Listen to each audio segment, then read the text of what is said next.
The man goes on that this is the world area. This is a world of swords, magic, and monsters. Many demons and monsters inhabit this world. Humans struggle day and night here due to them. Mankind is summoned into this world from other realms to be included in its warfare. The city where they land here for the first time is this city, named Xenovis. The man questions Sung Min if he ever studied magic or martial arts. Sung Min hesitates and replies no. He inquires if one studies it here. The man gives an affirmative nod and replies Sung Min seems like an extracurricular student. Sung Min inquires about an extracurricular. The man replies it is merely a term for students like him. He says he will tell him more later on. He asks Sung Min his name. Sung Min tells him his name. The man sighs. He informs him that after seeing him, he could not abandon Sung Min. He informs him that Sung Min would be hungry. He invites Sung Min to have lunch with him. He assures him that while they are eating, he will tell him more about Iria. Sung Min is pleased. He thanks the man. The man inquires as to whether Sung Min is thirsty. Sung Min nods. The man extends to him a canteen. Sung Min grunts his appreciation again and has a swig from the bottle. As the man moans on the ground, Sung Min unsheathes his sword and whips it. Sung Min reminds the man to recall Iria's rule number 1, do not trust anyone. This is the worst universe in the universe. Time skips ahead. Sung Min has nothing on him, only 100,000 eras and a dagger. He considers it better than nothing. He touches himself and examines his body. He feels odd. He does not have any scars or muscles. Then he remembers the truth. He actually went back in time 13 years to when he first came to Iria. Sung Min reflects on his past life. He's 27 years old. He was a C-rank mercenary before he returned. His life was terrible. He didn't possess talent, nobility, or a way to rise to the top. He just continued searching for the means to grow stronger. One day, his luck expired. He discovered a secret dungeon. Through a painful fight, he discovered a tiny chest inside. He opened it with anticipation. There was nothing but a rock in it. He didn't have a clue what it was for, but he took it with him. And then, at the moment he was dying, he received a message. The stone of return is triggered. He will be sent back to where he started 13 years in the past. Now Sung Min gets it. The stone will take its master back in time. He rushes to check his stats. But they are blank. He does not possess any skills, abilities. He is furious. He wished he still had his power. But everything is lost. He knows it is just the same as before. Nothing is altered except for one thing. He still has 13 years of battle experience. His memories are not perfect, but he does have important events. He also has knowledge of students' privileges in extracurriculums. Sung Min visits a chiropractor. There is a lot of people from other worlds visiting Iria, such as magicians and martial artists. But students of the extracurriculums tend to be the weakest. They come without knowledge. Most perish before they even get a chance to practice. That was Sung Min's previous life, one of shame, poverty, and constant strife. Suffering was all he knew for 13 years, and, sadly in the end, he passed away having accomplished nothing. But this time, he will turn things around. He asks the chiropractor to perform surgery on him to strengthen his skeleton. He is willing to do anything to improve his life. Later, a notification comes. His skeleton has progressed to the point of a low-level martial artist. Sung Min also masters the heavenly concentration technique. He exits the chiropractor's office in optimism. He now possesses two means to get stronger: his new skeleton and his new technique. These are things that he never acquired in his previous life. He suddenly recalls that Xenovis has an antique bookstore. There used to be a hidden level 1 concentration technique book in it from his past life. If he had studied it sooner, he would have been stronger much sooner. He is determined to go there this time. Sung Min then establishes his next target being a Coliseum tournament champion in 1 year. The tournament is available only to extracurricular students, and the conditions are poor. He believes he can be the champion, but he needs money first. He becomes a monster hunter. Sung Min goes off to a store to buy armor and weapons. The shopkeeper laughs uncontrollably at him. Sung Min has only 60,000 eras, but as fate would have it, the cheapest armor is 300,000 eras. Sung Min attempts to sell his new clothing for the armor to come. He informs them they are from a more advanced world and they are something. But then one of the salesmen makes fun of him. He teases Sung Min as a newcomer that is naive. But then he has second thoughts. He sells the armor to Sung Min on credit. He says to Sung Min that pride is a second blessing. He is proud of people who struggle to live. Sung Min now owes 240,000 eras. Then Sung Min goes into a forest. Since the light armor he purchased increases survival rates SK, he does not regret taking money out on loan. No one assisted him in his previous life, but unexpectedly, but this time it is different. Abruptly, he pauses as he recalls when he hunted here the very first time. He was shaking and weak at that time. Now he is strong, and so he taunts his former self. Abruptly, a goblin suddenly pops up in front of him. Sung Min moves forth in an opportune moment. He strikes the goblin with his spirit-knocking spear. His first kill ever in his current life is achieved. As he is gazing at his hand, he aches. The technique burns his palm, but Sung Min smiles. This is just the beginning. Meanwhile, Ki get to witness a green-haired girl emerge. A red aura is surrounding her. A blue light is floating above her head. It looks like someone is being drawn into Iria. She is perplexed, just like Sung Min was. She is receiving a lot of questions. Sung Min is standing in front of a building. It is an inn. He enters, and Jack, the owner of the inn, greets him. Jack sees Sung Min and recognizes him immediately. Sung Min informs Jack that he came with payment for lodging there. Jack inquires of him what he is paying for, and Sung Min says it is as normal. Jack glances at Sung Min's purse and is shocked. The bag can carry a spear, and it is extremely expensive. He asks Sung Min how he acquired it. Sung Min says he received a discount from a merchant. Jack laughs and says Sung Min is a businessman because he brings goblin teeth and serum. Jack says this will take a few days. He also explains that Sung Min does not qualify for the Wizard Guild because they are greedy. Jack informs Sung Min that he is talented. Sung Min does not know what type of talent Jack is referring to. Jack explains that when Sung Min first arrived, he made a deal that he would pay rent on his hunt rewards. Jack never expected Sung Min to last long. But Sung Min is now successfully hunting and paying 2 weeks' rent. That, says Jack, is evidence that Sung Min is gifted. Sung Min is irritated. Jack continues and informs Sung Min that the majority of people like him find it difficult to survive. He gladly informs Sung Min that he can turn out like Xian if he continues. But Sung Min does not speak and goes to his room. He informs his father that he is exhausted, but in his heart, he is angry. He clenches his fists and gets angry. In his room, Sung Min ponders Jack's words. He does not believe he is talented. In his previous life, he only achieved C rank as a mercenary. He recalls some skills from his previous life: soul-shattering spear, lightning leap, metal blood exoskeleton, and saxifrage strike. These are Iria's mechanics skills. Sung Min can recall them and train them, but they are second-level combat skills. He knows these will not get him very far. His last hope is a method named first-rate cultivation technique. Naturally, it has some restrictions. It does not offer endless energy. Sung Min settles down to focus. He knows he needs superior methods in martial arts so that he can get better. The following day, Sung Min departs from the inn. A girl approaches him. She asks if he is off hunting again. She asks why he puts his life in danger.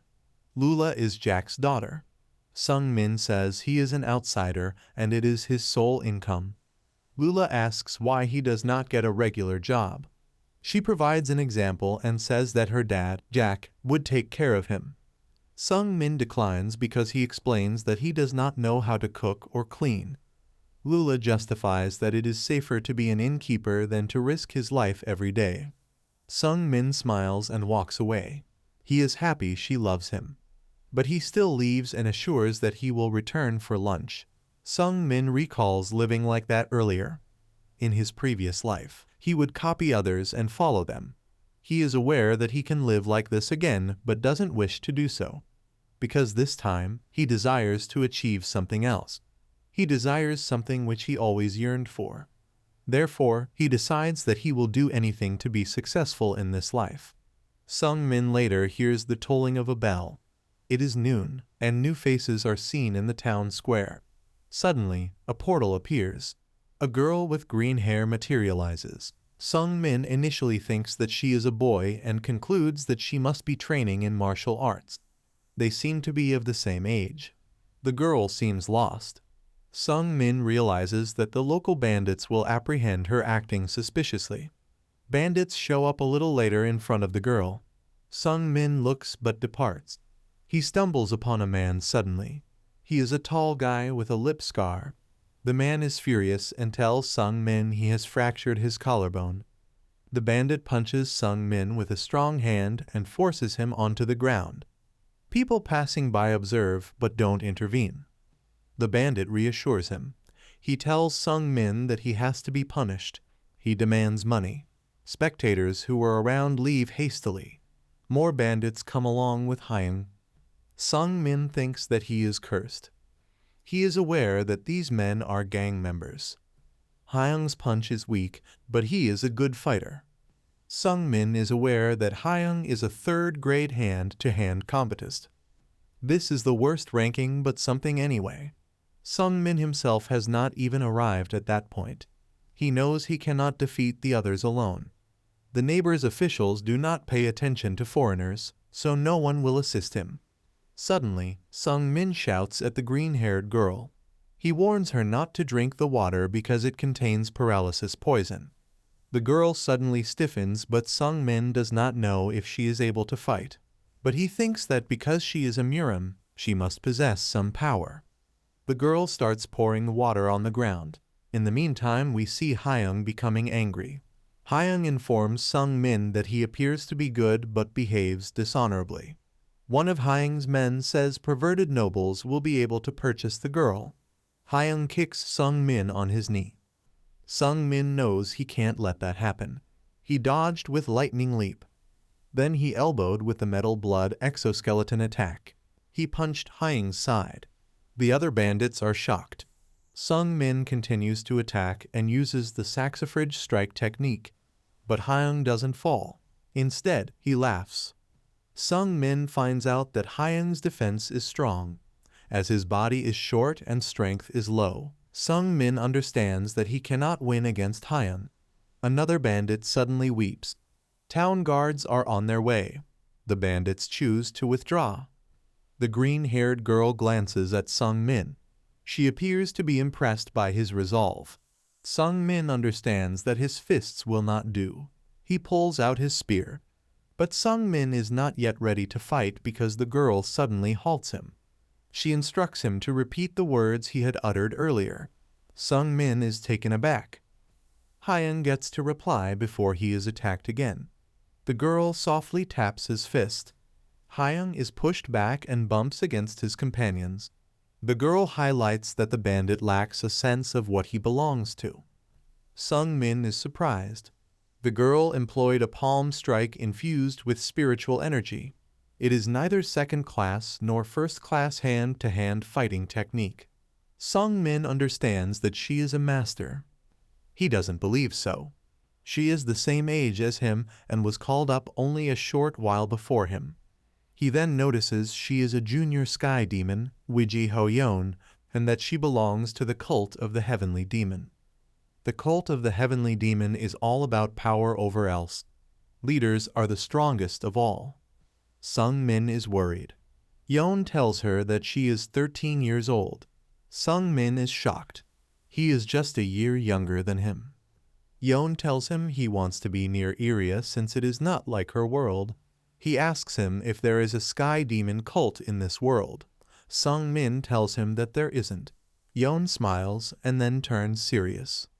He reminds Sung Min that he yelled at him in the square when he told him not to consume the poisoned water. And then he asks him why Sung Min answered him like that. Sung Min apologizes in earnest, quoting, "He did not know he was a young leader." But Yeon laughs at it. He claims he battled Sung Min. He refers to him as clumsy with techniques. He asks who taught him such poor skills. Sung Min becomes furious. But before he can protest, Yeon promises him that he will show him martial arts. Sung Min is taken aback. He does not know if Yeon is joking. Yeon assures him that he will show him, but there is a stipulation. Sung Min becomes apprehensive. Yeon grins and says the stipulation: Sung Min has to be his friend. Sung Min is shocked and does not know what to believe.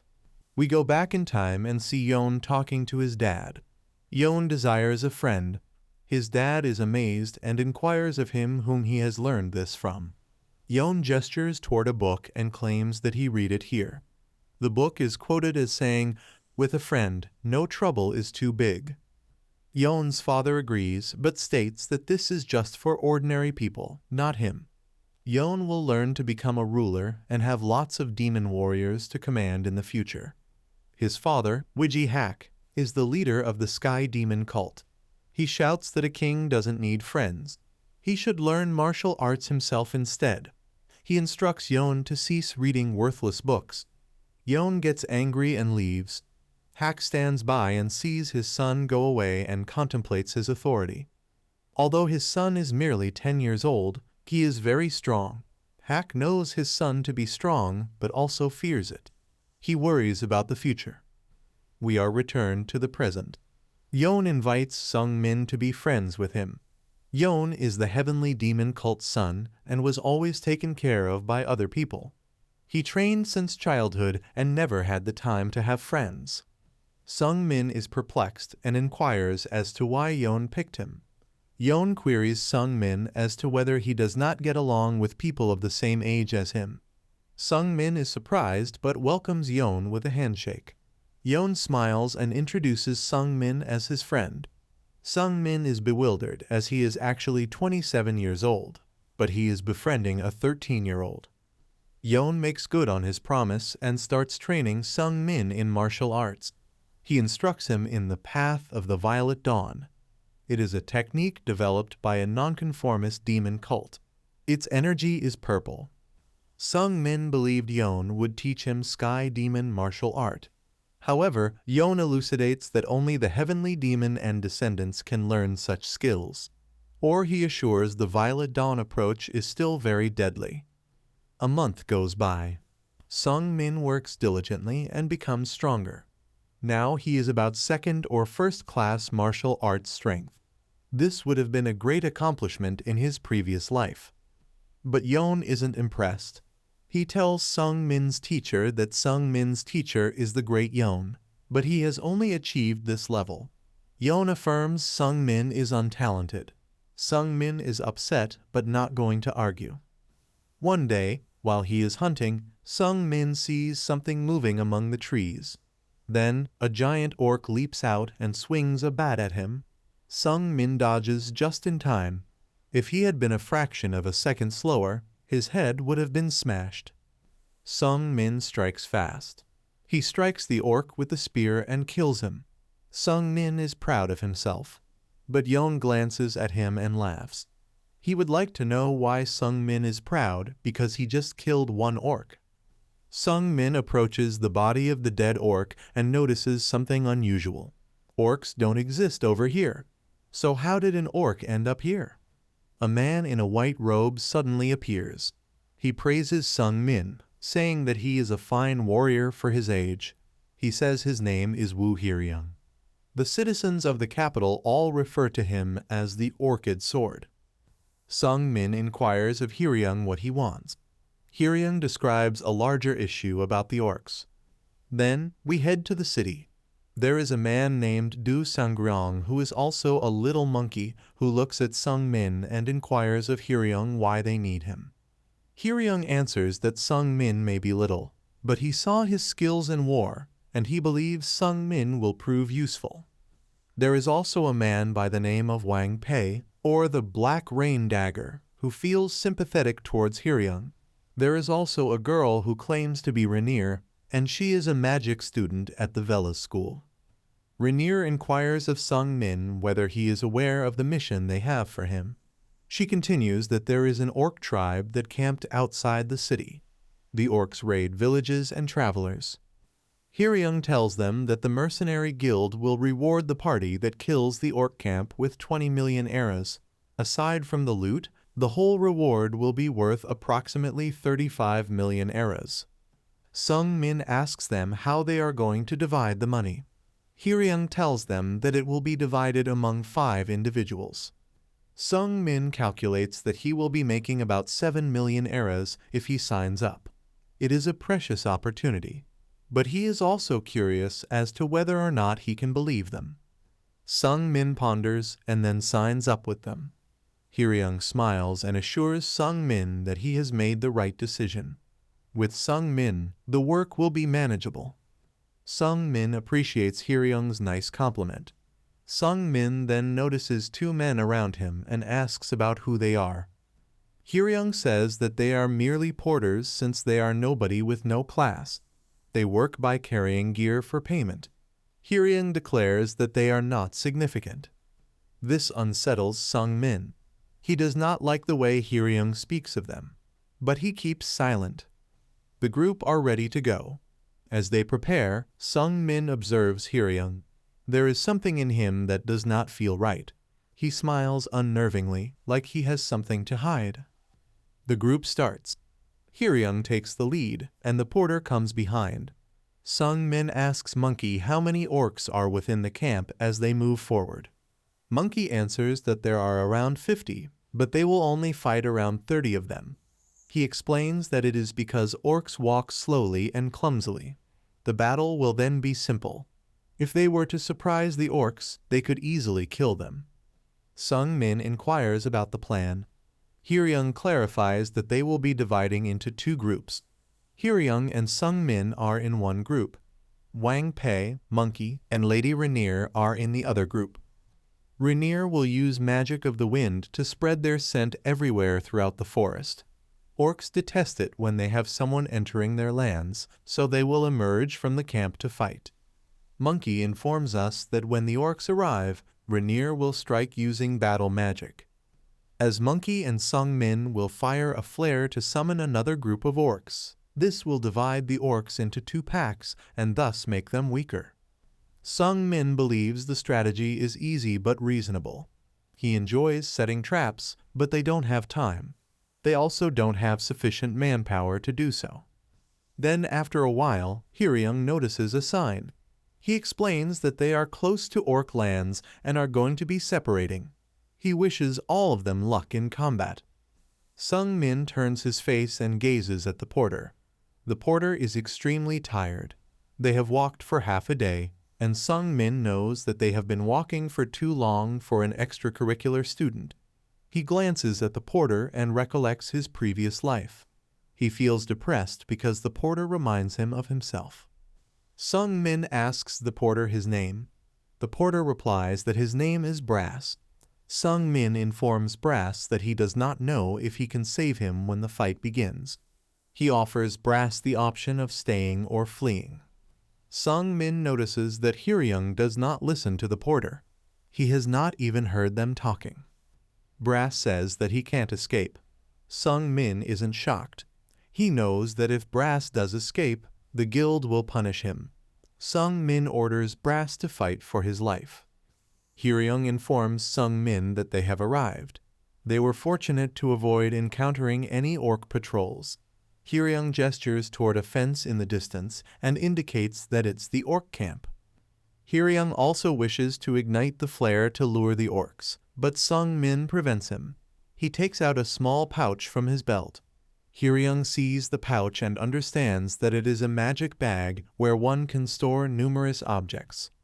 Sung Min pulls out some water and mixes it with soil to create mud. He informs them that they must get muddy so that they can cover up their scent.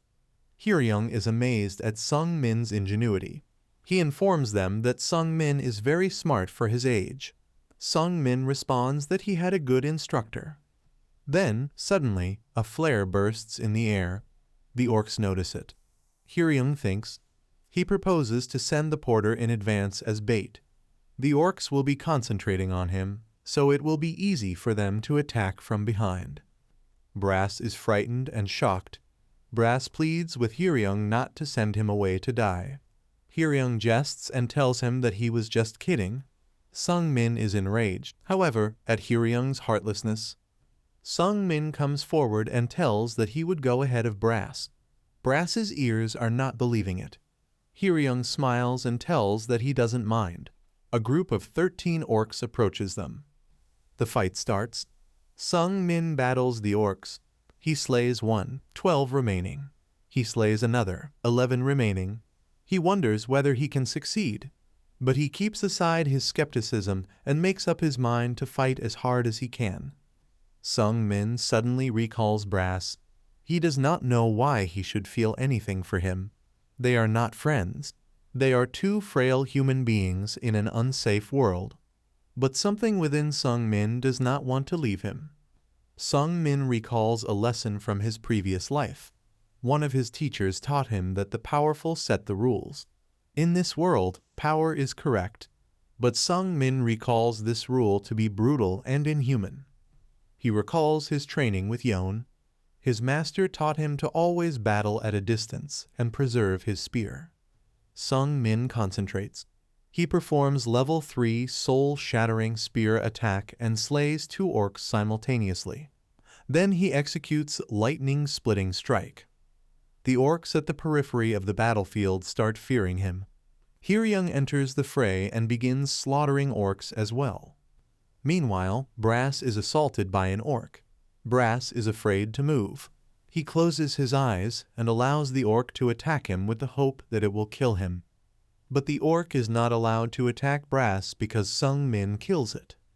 Brass opens his eyes and finds that he is safe. Sung Min is glad he was able to defend him. The fight is done, and all 13 orcs are killed.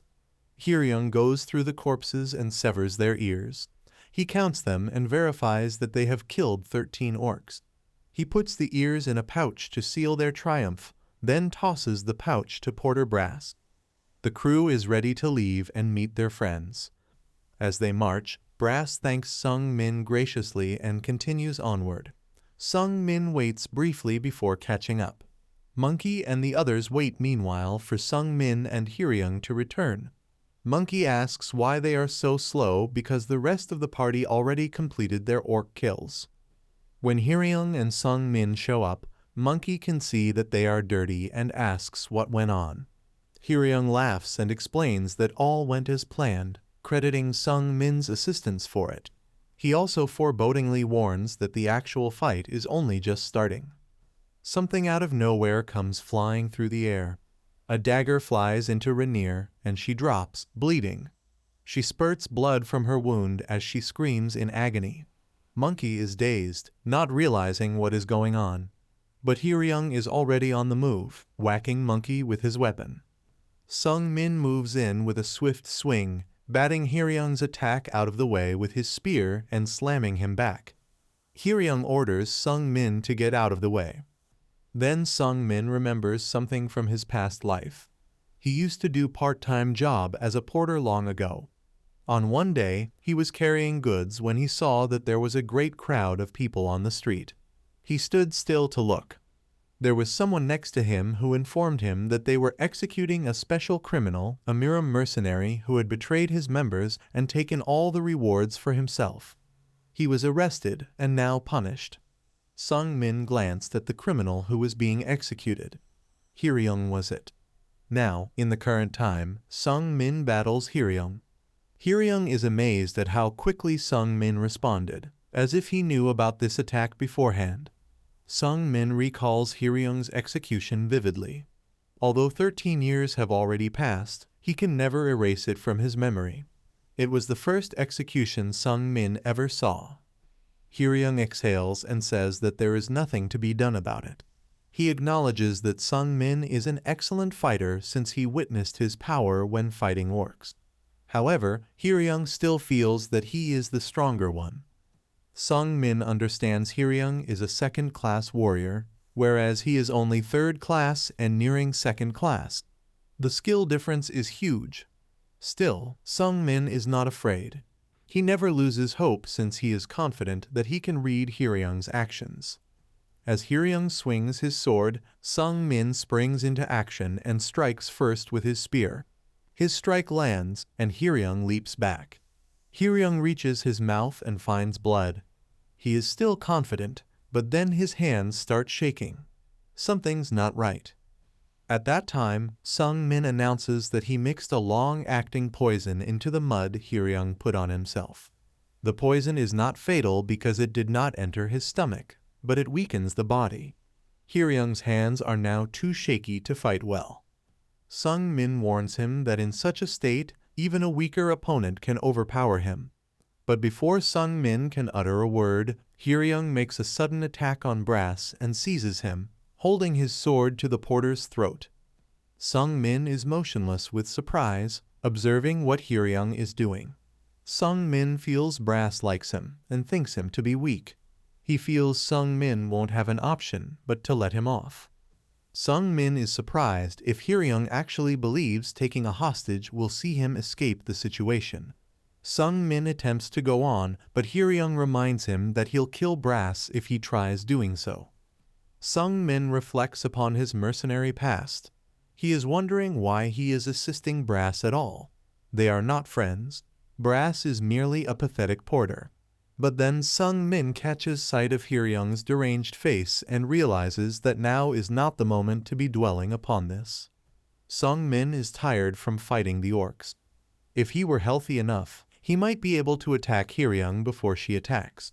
But now, unhappily, he is too tired. Hyeryung is able to overcome the poison at any second. If Monkey gets tricked and joins up with Hyeryung, then Sung-min will be fighting two opponents simultaneously. Sung-min can't wait. He has to strike now. Brass glares at Sung-min. Brass then hastily judges her. Brass turns back abruptly and slashes Hyeryung's arm with a tiny knife. They both land on the ground. Having seen that, Sung-min is shocked.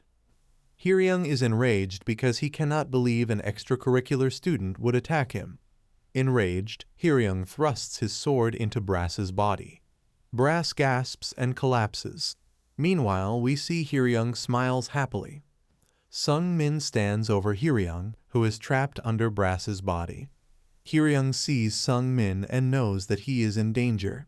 He attempts to cry out, but Sung-min is too enraged. Without hesitation, he pierces Hyeryung through the chest, and he dies. While that is happening, Monkey battles Wang Pei and he emerges victorious but is not badly hurt. Sung-min kneels next to Brass. The porter is dead too. Sung-min is in the wrong.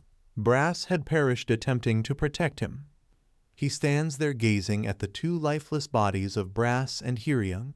His heart aches. Later, Sung-min and Monkey visit the mercenary guild. They are rewarded for their bounty on the orc kills and divide the loot and money. Later, Sung-min comes home. Yeon welcomes Sung-min with a smile, seeing Sung-min coming in late. Sung-min is tired and gets onto the bed straight away. As he gazes at the ceiling, he ponders what had occurred. Had he been stronger, he would have been able to rescue Brass. He is unsettled by this thought. He does not want to spend the rest of his life blaming himself for having failed. Yeon suddenly bursts out, telling Sung-min that he has murdered someone. Sung-min is shocked and asks him how he knows. Yeon tells him that he can smell blood. Sung-min confesses that he had no other choice. A second-rate fighter had attacked him, and he had to defend himself. Yeon still glares at him and tells him there is something Sung-min isn't telling him. He believes Sung-min is keeping something a secret. Sung-min is silent, thinking.